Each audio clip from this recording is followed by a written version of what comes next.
তোমার যেটা ভালো লাগে সেই ভালো লাগাটাকে তোমার বিষয় করতে পারলে তাহলে সফলতাকে উপভোগ করতে পারবে। আর তা না হলে তোমার সফলতাটাও তোমার কাঁধে বোঝা হয়ে দাঁড়াবে। কারণ মাধ্যমিক পরবর্তীতে তোমাদের মাথায় প্রশ্ন আসে, আমি কোন স্ট্রিমে যাব, আমি সায়েন্স নিয়ে পড়বো না আর্টস নিয়ে পড়বো না কমার্স নিয়ে পড়বো। শুধু টেনশনটা তোমাদের নয়, টেনশনটা তোমার গোটা পরিবারের। কারণ তোমার সাবজেক্ট চুজিং এর ওপরে নির্ভর করছে তাদের স্টেটাসটা। কারণ তুমি যদি সায়েন্স নিয়ে পড়ো তাহলে তোমার বাবা মা একটু গর্ব করে বলতে পারবে যে সায়েন্স নিয়ে পড়ে। আর যদি তুমি আর্টস নিয়ে পড়ো, তারা মনে করেন যে একটু মাথা নিচু করেই বলতে হয় এই পাতি আর্টস নিয়ে পড়ছে আর কি। কমার্স নিলে একটু এক্সেপশনাল বলতে পারে যে বাহ এক্সেপশনাল, এই জগতে সায়েন্স আর্টস বাদ দিয়ে কমার্স বিশাল ব্যাপার। এইটা যদি ভাবনা চিন্তা হয় তাহলে তোমাদের উপর একটা প্রেশার শুরু থেকেই। তোমরা কি নেবে, কোনটা তোমরা ভালোবাসো, সেইটা আগে সবার আগে বুঝতে হবে। তবেই আমরা সফলতাকে উপভোগ করতে পারবো। সফল হওয়া এবং সফলতাকে উপভোগ করা এ দুটো কিন্তু তফাৎ আছে। হয়তো তোমার ভালো লাগা জিনিসে অর্থ সামান্য উপার্জন হবে, কিন্তু তুমি আনন্দ অনেকটা পাবে। তাই মনে রেখে দাও, আজকের ভিডিওটা ভীষণ গুরুত্বপূর্ণ প্রত্যেক মাধ্যমিক পরীক্ষার্থী ভাই বোনেদের জন্য। আমি অনুরোধ করব প্রত্যেকে ভিডিওটা দেখবে, পারলে ভিডিওটা শেয়ার করবে, কারণ ভালো জিনিস শেয়ার খুব কম হয়। তাই ভালো সমাজ গড়ে তোলার দায়িত্ব সম্পূর্ণ তোমাদের। পারলে বাবা মাকে সঙ্গে করে নিয়ে ভিডিওটা দেখবে। প্রথমে প্রশ্ন, যে আমরা পড়াশুনো কেন করি? 1 নম্বর প্রশ্ন, পড়াশুনোর প্রধান এবং প্রথম উদ্দেশ্য হচ্ছে জ্ঞানী হওয়া। সেই জ্ঞানের মাধ্যমে সমাজে সামাজিক হওয়া, অর্থাৎ ভদ্রতা, সভ্যতা, গুরুজনদের সম্মান, ছোটদেরকে সহৃদয় ভালোবাসা, তাদের সঙ্গে ভালো ব্যবহার, যাতে একটা ভদ্র সভ্য জীবনযাপন করা যায় এবং সঠিক শিক্ষা লাভ করা যায়। আমাকে কেউ ঠকাতে না পারে কোনোদিন হিসেবে, কোনো বক্তব্যে আমায় কেউ হারাতে না পারে, যুক্তি তর্ক যেন আমি ভালো পারি, লজিক্যাল সেন্স যেন তৈরি হয়। এই প্রথম উদ্দেশ্য। 2 নম্বর উদ্দেশ্য, পড়াশুনো করে অর্থ উপার্জন করতে হবে। আমার কাঁধে অনেক ডিগ্রি, কিন্তু তৎসত্ত্বেও আমি বেকার। উচ্চ শিক্ষিত বেকার থেকে স্ট্র্যাটেজিক্যালি পড়াশুনো করে স্বল্প শিক্ষিত সকার হওয়া ভালো। তাই বারবার করে একটু কথা তোমাদেরকে স্মরণ করিয়ে দিই, এই আধুনিক পৃথিবীতে টিকতে গেলে, এই কম্পিটিটিভ দুনিয়ায় টিকতে গেলে এখন থেকেই তোমাদের সাবজেক্ট চুজিংটা ঠিকঠাক করতে হবে, লক্ষ্যটা ঠিকঠাক করতে হবে। তো এই দুটো উদ্দেশ্যে আমরা পড়াশুনো করি। এবার আসছে আমরা কোন সাবজেক্ট স্ট্রিম নেব। যদি তুমি মনে করে থাকো যে তুমি তোমার পরিবারের প্রেসারে যে কোনো একটা নিয়েছো, সেটাও ভুল। তুমি পরিবারের সঙ্গে আলাপ আলোচনা না করে দুম করে বন্ধুর কথা শুনে যে কোনো একটা স্ট্রিম নিয়েছো, সেটাও ভুল। তাহলে দুটোকে এক জায়গায় নিতে হবে, সঠিক বুঝতে হবে। প্রত্যেকটা স্ট্রিমের একটা আলাদা গরিমা আছে। এটা এমন নয় যে সায়েন্স নিলে একটু গর্ব করে রাস্তা দিয়ে বলতে পারবে যে সায়েন্স নিয়ে পড়ি, ফিজিক্স, কেমিস্ট্রি, বায়োলজি আর ম্যাথস। এটা এরকম নয়। আর্টস নিয়ে হয়তো এরকম বলতে হতে পারে, তোমরা মনে করো যে কাকু আমি তো ফিলোসফি, সংস্কৃত, এডুকেশন এগুলো নিয়ে পড়ছি, এরকমটা নয়।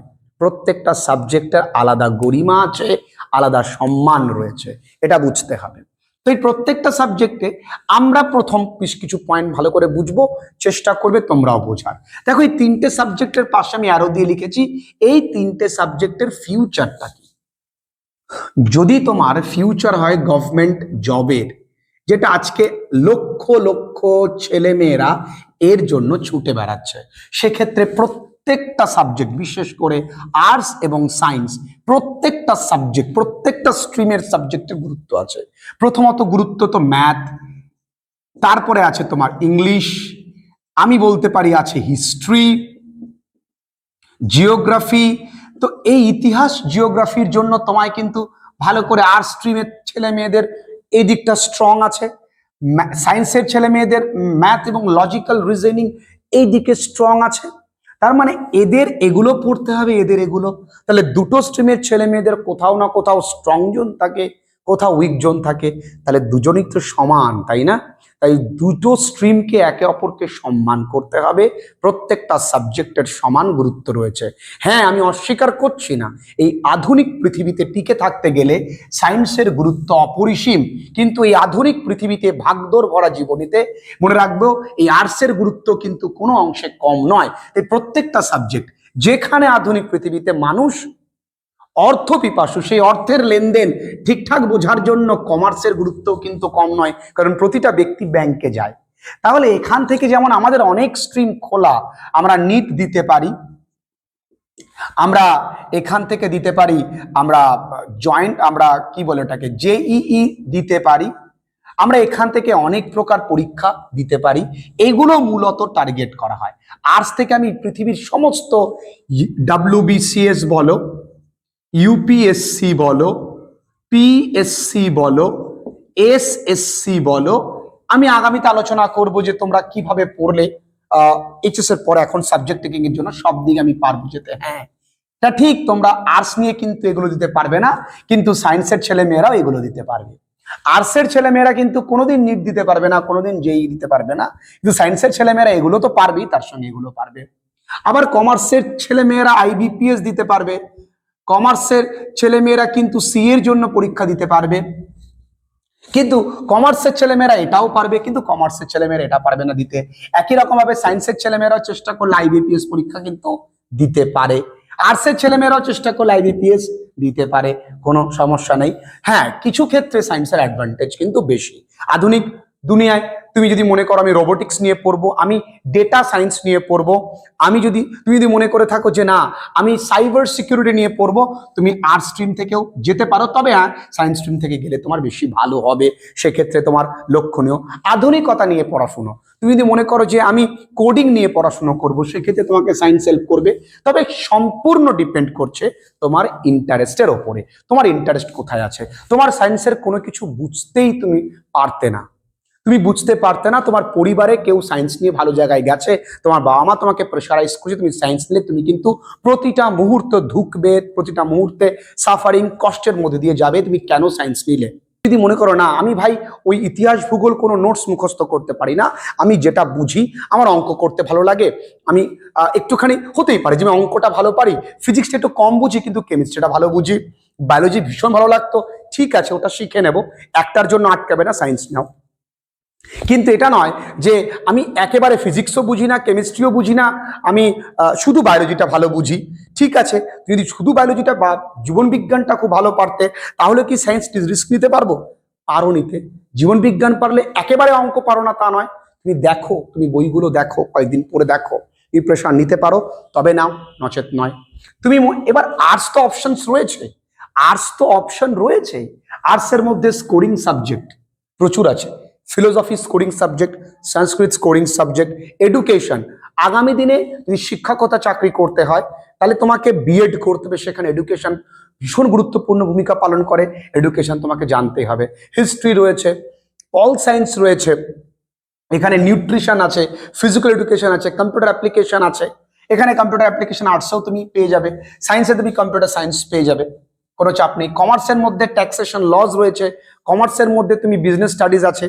কমার্স কেন, যারা কমার্স আগামী দিনে ব্যাংকের চাকরি বা বিভিন্ন কোম্পানিতে বড় বড় সিএর পোস্ট থাকে, সেই ক্ষেত্রে কমার্সের স্টুডেন্টরা কিন্তু এগিয়ে যায়। কমার্স কোনো এক্সেপশনাল বা হাটকে কিছু না, এটাও একটা সাবজেক্ট, তবে এর মাস্টারমশাই কিন্তু সচরাচর খুঁজে পাওয়া যায় না, যেমন এর মাস্টারমশাই আমরা খুব সহজেই পাবো। তুমি সায়েন্স নাও, তুমি কমার্স নাও, তুমি আর্টস নাও, তুমি যাই নাও, তুমি কিন্তু বাংলা ইংরেজি তোমাকে পড়তে হবে। সুতরাং আমি যেটা বলবো সেটা অথেন্টিক, ঠান্ডা মাথায় ভাবো, দরকার হলে কয়েকদিন যাও, যে দেখো সায়েন্সটা কেমন লাগছে, একদিন দুদিন নয়, মিনিমাম 10-12 দিন যাও। তবে হ্যাঁ, তাড়াহুড়ো করবার কিছু নেই, এখনই দুম করে পড়া শুরু করে দিলাম এটা নয়। আমরাও আমাদের অনলাইন ক্লাসে ভর্তি অলরেডি চলছে, প্রচুর ছেলে মেয়েদেরকে আমরা মাঝপথে বলতে হয় সরি আর আমাদের সেটস নেই, কারণ আমাদের ক্লাস 11-এ তো খুব টেকনিক্যালি পড়াশোনা করতে হয়, তো আমরাও কিন্তু একটু পরে শুরু করব, সবার আগে আমাদের সিলেবাসটা কমপ্লিট হয়ে যায় এবং দারুণ পরীক্ষা হয় প্রত্যেকের, তোমরা জানো, তোমরা দেখো। অনেকে আছে পরীক্ষার পরের দিনই না ঘুরে না আনন্দ করে জীবনটাকে উপভোগ না করেই তারা পড়তে শুরু করে দিল। স্যার ম্যাডামদেরও বলিহারি বাপরে বাপ, শেষ হতে পারলো না, তারা মোটামুটি পড়াটা শুরু করে দিতে পারলে বেঁচে যান। এতে করে কিছু হয় না, আবার যখন দুদিন পরে কেউ আসে আবার কেউ না কেউ আবার সেই পুরোনো সিলেবাসে ফিরে যায়, মাঝে করে 11টা না একটা খিচুড়ি মতন হয়ে যায়। ক্ষতিটা কিন্তু তোমাদের হয়, তাদের কিন্তু হয় না। তাই একটু ভাবনা চিন্তা করে একটু অপেক্ষা করো, ধীরে সুস্থে শুরু করবে, এটা মাথায় রেখে দাও। মার্কসের উপরে নির্ভর করে কোনোদিন সাবজেক্ট চুজিং এ যাবে না। হতে পারে তুমি মাধ্যমিক পরীক্ষায় রেজাল্টে দেখলে সায়েন্সের বিষয়তে ভীষণ খারাপ পেয়েছো, আর্টসের সাবজেক্টগুলোতে ভালো পেয়েছো, তার মানে এটা নয় যে তুমি সায়েন্স নিলে না, তা নয়, তুমি তোমার ভালো লাগা বিষয়টা নেবে। সবসময় এটা নয় যে তুমি যাকে ভালোবাসো তাকেই তুমি পাবে, তার মানে যে সাবজেক্টটা তুমি ভালো পারতে সেটাই তোমার নাম্বার ভালো হবে, এটা নয়। আর সাবজেক্ট চুজিং এর ক্ষেত্রে ভবিষ্যৎটার দিকে তাকাতে হবে। তুমি ভবিষ্যতে কি চাও, তোমার লক্ষ্যটা কি?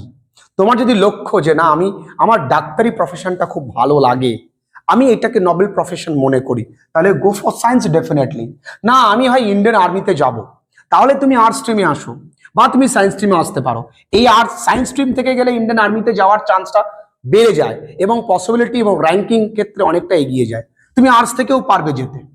তুমি তোমার লক্ষ্যটাকে স্থির করো, সাবজেক্ট চুজিং তুমি নিজেই করতে পারবে। তোমাদের কোনো ডাউটস থাকলে আমাকে কমেন্ট সেকশনে জানাও।